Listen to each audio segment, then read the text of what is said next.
Welcome back to the class. Um, we are continuing our discussion on this very important book, The Cracked Mirror, jointly written by Gopal Guru and Sundar Saruke. In the previous class, we looked at the core arguments in the introductory chapter, in which they actually presented the theme. So their basic contention is that experience has not been adequately theorized in the Indian context. Uh, Across sciences and also in social sciences, experience has been kind of given a rudimentary treatment. A kind of it has been neglected more so in natural sciences, but in social sciences they are making a comeback, especially with the postmodernist turn, where identities and positionalities are important. But they again, most of these arguments from postmodernist positions are heavily Eurocentric, and they also kind of lack the kind of a political edge, or it lacks the kind of political criticality, or the political angle to that. So these two scholars are engaging in a kind of a conversation and the kind of a dialogue on a series of issues that are about the questions of theory making, theory and experience in the Indian context. So this is the essay, as I mentioned earlier, which provoked this whole series. This is a very, maybe you can even characterize it as a very polemical essay, okay? Very provocative, written in a very strong language. It's not a very typical, very refined kind of thing. It's a frontal attack on, very provocative frontal polemical attack on the existing inequalities, and Guru uses some of the very sharp usages, okay, which has become kind of very popular in the Indian academy. For example, his argument about the theoretical Brahmins and empirical Sudras, okay, very extremely powerful, extremely sharp kind of terminologies, theoretical Brahmins and empirical Sudras you find in this essay. So let's get to that. As I told you, I'll take 2 sessions to do this essay. I'll go in detail, mostly almost reading almost every paragraphs of this particular essay, so that we don't miss out anything. Yeah, so in this first paragraph, he's talking about during the 90s, there was a series of debates and essays that revolved around the quality of social sciences in India. And I think that was also the time when ICSSR undertook, and of course they undertake periodical survey of the the state of affairs of social sciences. So there were a series of essays that looked into the so-called crisis, or the so-called decline of standards in social sciences. Okay, because in sociology it's more familiar, because sociologists keep looking into the way in which the discipline is practiced. But this was a more larger comment by a series of scholars like Peter D'Souza and Ramchandra Guha and Partha Chatterjee and others, kind of commented on a kind of a state of crisis in social sciences, with a sense that the standards are kind of falling. Now, so Guru's argument, Guru kind of agrees. So he does not disagree with this whole argument that that there are there are crises, there are issues in social sciences, but he is flagging, he's he's highlighting a very important central concern. Okay, and that he's saying is the principle of egalitarianism is very badly missing in Indian social sciences, and he's placing that argument, this concept of egalitarianism, on the center stage. Okay, because this concept of egalitarianism it is central, it is important, it is fundamental, because of the ethical, political as well as practical consequences of this particular principle. Now, yeah, principles of egalitarianism, as we shall spell out in greater detail in the following session, becomes relevant in the context where the social sciences are divided into empirically inferiorized and critically privileged domains of knowledge. So Guru recognized that the contemporary social science in India is kind of divided into highly privileged theoretical discussions, arguments, and theoretical engagement on the one side, and kind of a subordinated, inferiorized field of empirical description, elaboration, storytelling, and data collection and other stuff. So as the last 50 to 60 years of academic experience with Indian social sciences shows, social science practice in India has harbored a cultural hierarchy, dividing it into the vast, inferior mass of academics who pursue empirical social sciences and privileged few who are considered the theoretical pundits with reflective capacity that makes them intellectually superior to the former. So he's making this binary between the people, the masses on the other hand, who masses who work on empirical data, and they are more in numbers, and a small number of elites who indulge in theory, okay, who debate theory, who create theory, who live in kind of theory. To use a more familiar analogy, Indian social sciences presents a pernicious divide between theoretical Brahmins and empirical Sudras. The pernicious dichotomy indicates the lack of egalitarian conditions in social science practices in the country. So he's coining this usage, as I mentioned earlier, which became very, very popular, of course controversial, but heavily effective, popular. That is the whole purpose of using very effective terminologies. Okay, these effective terminologies have to be provocative. They have to be sharp. Okay, they have to be provocative. Only then it can create certain kind of a stir. It can create certain kind of movement, and it will be alive in the minds of people. So this argument about this theoretical Brahmins and empirical Shudras, okay, in the Indian academia is such a very powerful usage. So this section, of course, it's a summary of this particular chapter. Now, the egalitarian principle and social science practice. It is argued here that the egalitarian principle provides both moral opportunity as well as capacity to interrogate the exclusionary, okay, nature of social science practices in the country. So he's placing this notion of egalitarianism in the center. So in terms of purity, pollution divide, and agrahara, the exclusive dwelling space of top twice-born castes. So these are all kind of places considered to be exclusionary, isn't it? The purity, pollution divide, the agrahara. Agrahara is the place of Brahmins live, and the exclusive dwelling place of Moreover, it also provides normative direction to alternative modes of reorganizing the boundaries of social sciences so as to make them more inclusive. The reorganization of social sciences in egalitarian lines seek to question the gatekeeping by some. So he's saying that this egalitarianism or the lack of egalitarianism in social sciences is a reality, and that is not a natural one. It is, of course, historically constituted one, and it is also involves the active participation of a few who work as the gatekeepers. Okay, so this gatekeeping mechanism is again another very, very useful term, which just in the ordinary sense just allows some people to come in, but this could be structural and cultural factors.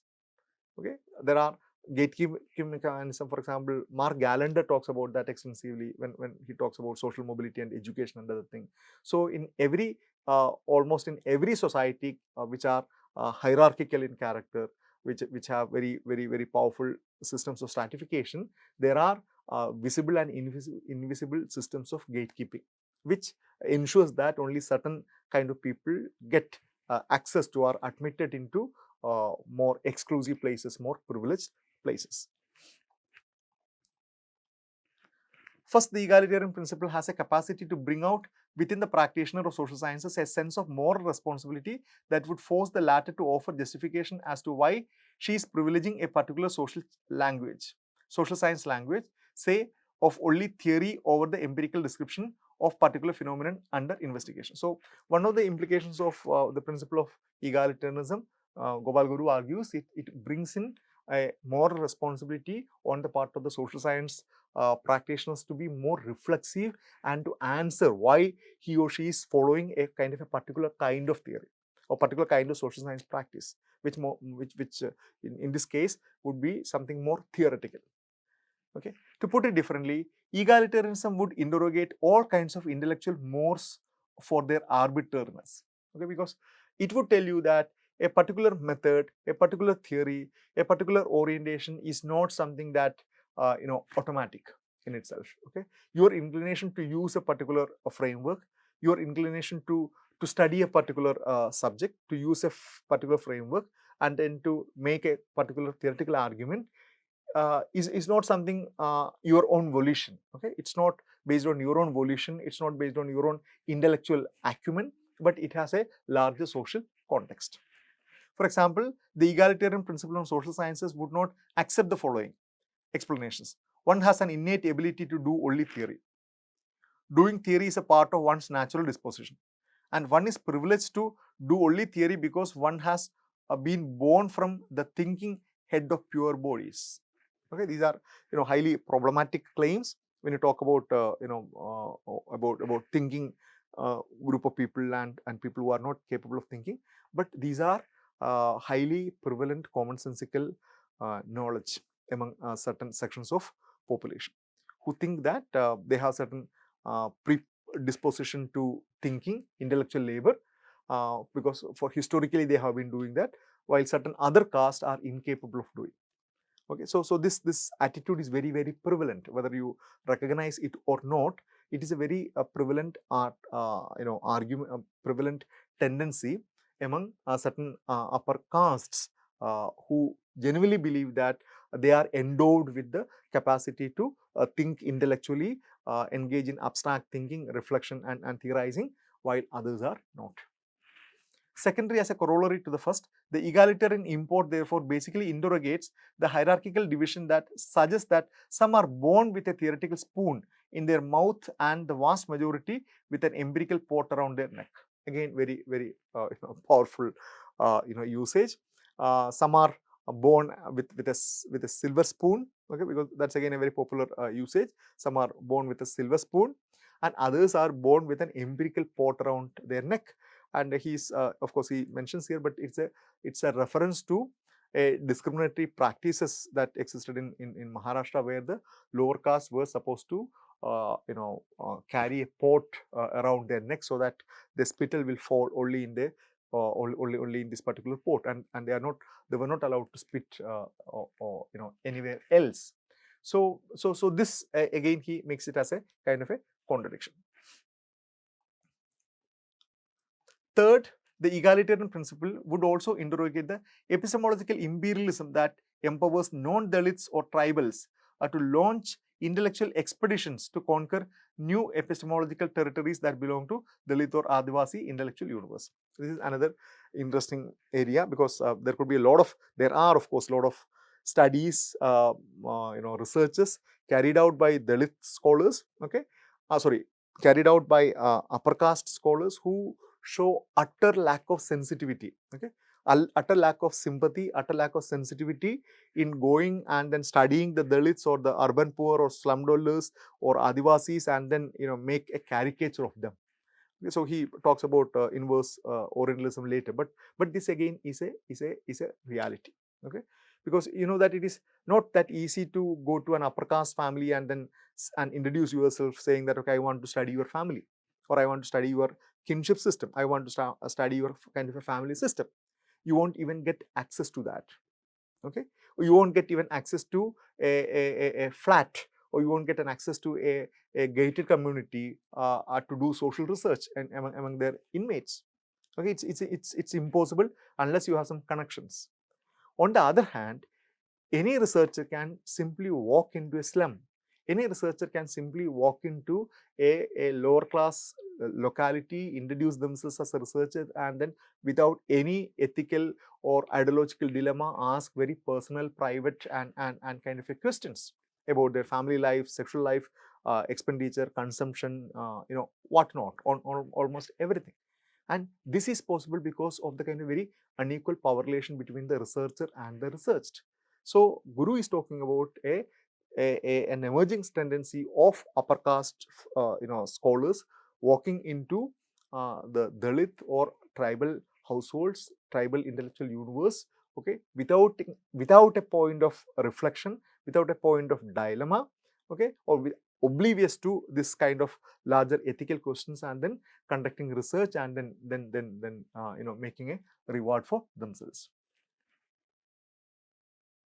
The egalitarian principle would puncture this modernist overconfidence by questioning on moral grounds the competitive elements that render every field of knowledge as a free zone of investigation that can be taken over by anyone who follows the ground rules, procedures and protocols that are devised by the gatekeepers of the social sciences.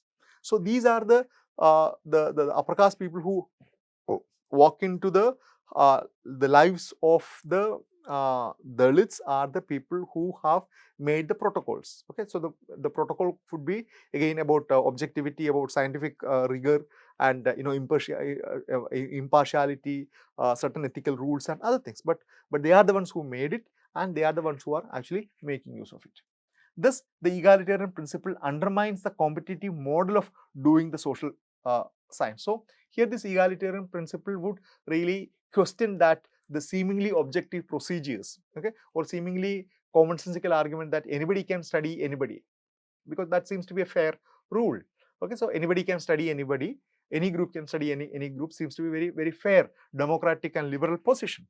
But behind this seemingly benign statement, there are very serious structures of inequality which very badly affects one particular section, that is the already deprived and already dehumanized section. It would put moral pressure on the moderns to keep off some fields of knowledge that might not that might get better intellectual treatment from others. Okay, so as I told you, there are a lot of studies which make a caricature on Dalit and Adivasi lives, their fashion style, their living style. Okay, they make a caricature of that without even iota of empathy and other ideas. The egalitarian import into understanding social science practice in India is suggestive of the following reason.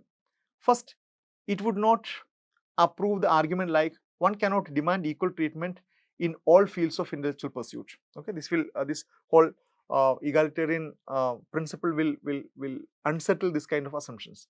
Similarly, it would not approve of the intellectual position that some fields of inquiry must be left free for the specialists. Okay, so it again argues that there are certain specialists who are endowed with certain theoretical or methodological expertise, and they must be allowed to do certain studies. Only they must be allowed. Secondly, egalitarian principle would not approve of rigid ground rules, procedures and protocols that are restrictive in nature. Basically,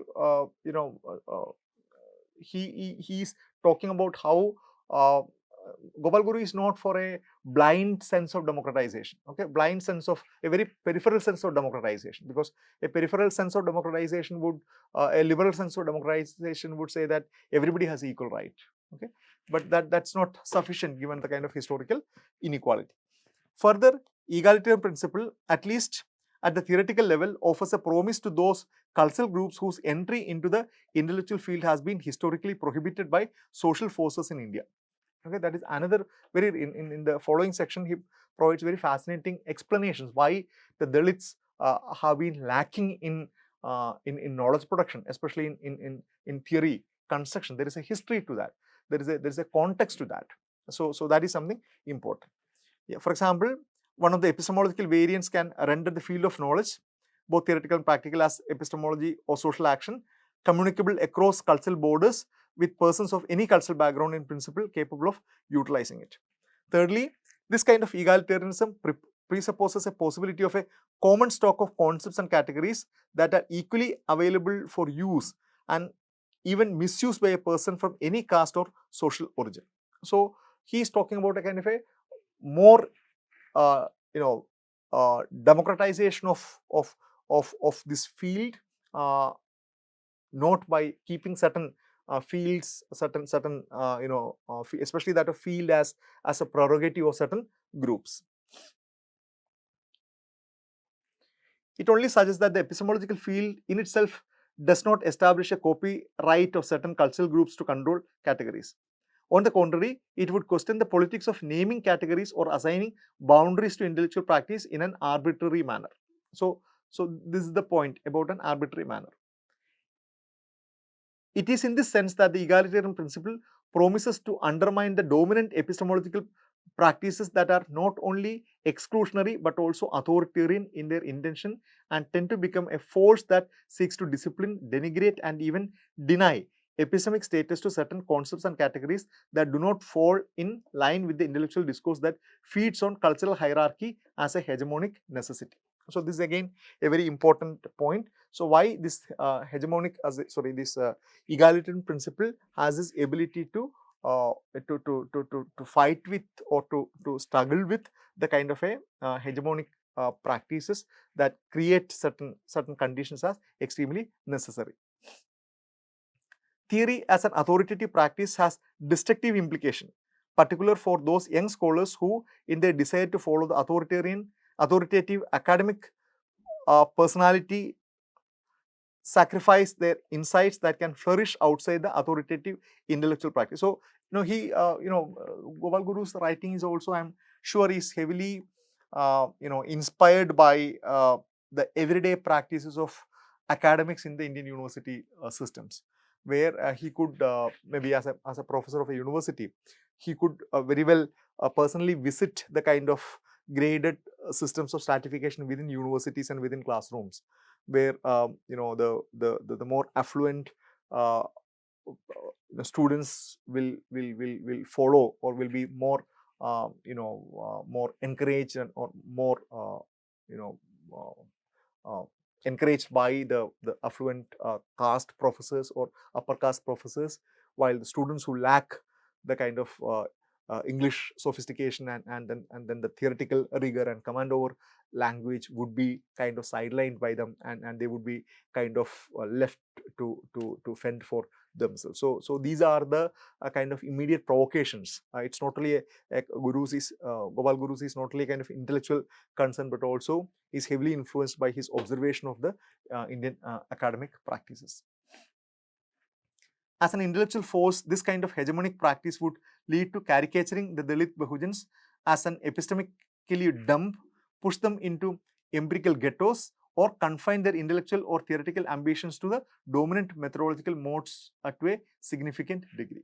So this very discouraging atmosphere in the classrooms or in the universities things would either would make a caricature of any attempt by the Dalits and then make fun of it, or to instill a sense among the Dalit scholars that they are not capable of theorizing, and it is better to go by the more safer path of doing some empirical work and then present it and then be safe with that. So he says that there is a vicious circle that introduces and reintroduces and reinforces the systems of inequality and then unequal academic engagements in classroom and educational settings.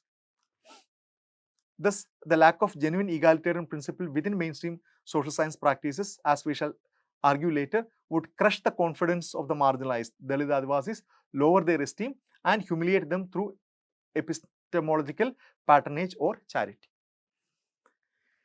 In this context, it is necessary to ask the question whether we have followed the egalitarian principle in the practice of social sciences.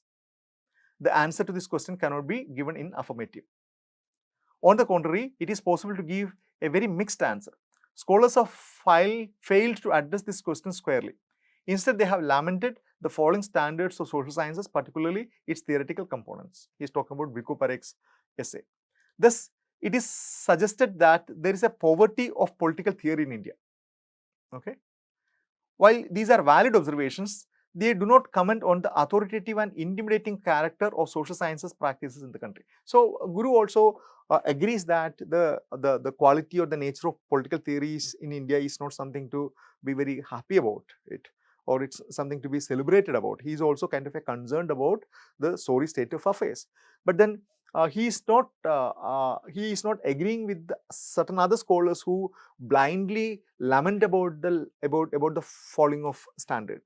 But he is asking more fundamental, serious questions. Okay, why is it that there is no good theorization happening? Okay, why is that there are very few people who are engaged in theorization, and while a large section of people are engaged in more everyday, sundry, empirical description. Okay, and this also keep in mind, he is talking about a scenario where at least in social sciences, the presence of Dalits and the Adivasis have been kind of materialized. Okay, earlier they were not visible.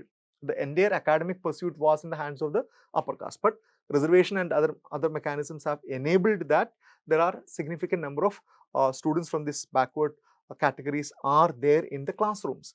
But their mere presence is not sufficient enough, because there are other processes at work, okay, which determine their effective contribution in the academic world, and that is what Gopal Guru is inviting our attention to. What is ironical is that the lamentation on the base about shrinking social base of political theory in India, not so much about the content and form of theory.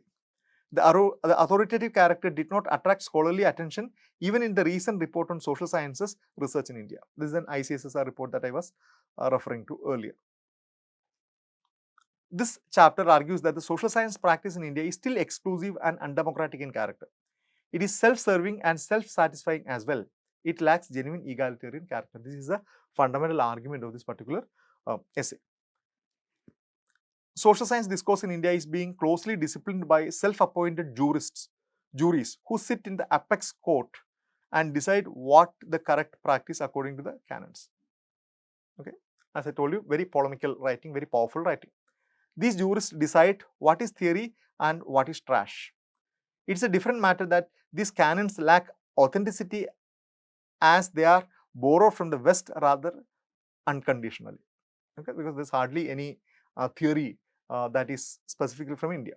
The apex court in social sciences, with its full bench in Delhi, is also critical of the very the Delhi-centric character of Indian academia, because Delhi being the capital and Delhi being the home to several universities, Delhi is the place where academics happen, and there are very interesting arguments in social sciences comparing Indian academic scenario with the world system theory, or the dependency theory, that there is a core, there is a semi-periphery, there is a periphery. So there is a kind of unequal exchange between these two, between these two or three. So similarly, Guru is also talking about the Delhi being the epicenter, Delhi being the place where the full court of these juries exist, ruling out subaltern objections and as absurd and idiosyncratic, at worst, and emotional, descriptive, empirical, and polemical at best.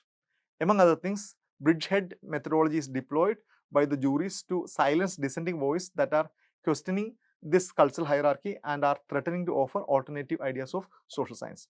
However, as we shall see in the following sections of this chapter, Dalits or Bahujans have been finding it less motivating to invest in an alternative imagination of social sciences in India. So, he is arguing that there is a crisis, of course, in existence, but he is asking more fundamental question: why that this crisis persists, and what is the kind of an alternative to that. So, I think we will stop here for this session, and we'll continue with the remaining of the essay in the coming class. Okay, see you there.